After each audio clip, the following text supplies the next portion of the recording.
Well, the cabin is just about complete. The goal of this video was just to head out with a pack and carve a cabin out of the woods using all wilderness materials, with the exception of the tarp, of course, but I didn't want a leaky roof, so went with the tarp.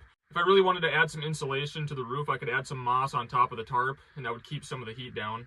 I had never built a cabin with all wilderness materials like this. There's no nails, no screws, it's all dowels keeping everything together. I did the shorter door because that was pretty typical in trappers' cabins. You know, you lose so much heat out of your door and windows, so smaller the door you have, the less heat you're gonna lose. But I made this tall enough where I can stand up in it, which makes it really comfortable. I wish I didn't have to use the power drill. It would have been a lot cooler to use a hand drill. I just don't have one. Another thing I had planned on doing was adding a window in here. I brought some clear construction plastic, and that would bring in some light, but as you can see, the tarp lets in enough light as it is, so I didn't bother with a window. But if I add moss on top of this, then I'll want to add one. I'll probably do a part 2 to this video because I'm going to camp here once in a while, so I want to make this thing a little bit more comfortable and do some finishing touches. I want to add a couple shelves above the bunk here. I'm going to do a little kitchen area so I can set up a little camp stove and cook in here, and this thing will be a fully outfitted cabin, so stay tuned for part 2. The stove is close enough where I can feed the stove at night without having to get out of my sleeping bag.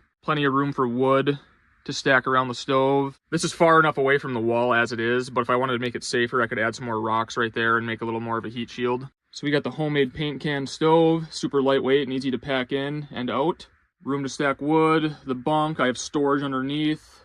I'm gonna add a couple shelves up top, pound in a couple more dowels to hang clothes on, and then over here will be the kitchen area. It'll wrap around to the front door. Another thing I could do is add some spruce boughs to the floor. It's a lot better than the dirt. You know, it's a lot cleaner and it adds a little bit of insulation, I guess. I'm really excited to camp in here during the winter and see how well this thing heats and how comfortable we can stay in this. Well, this will be a fun place to come camp once in a while.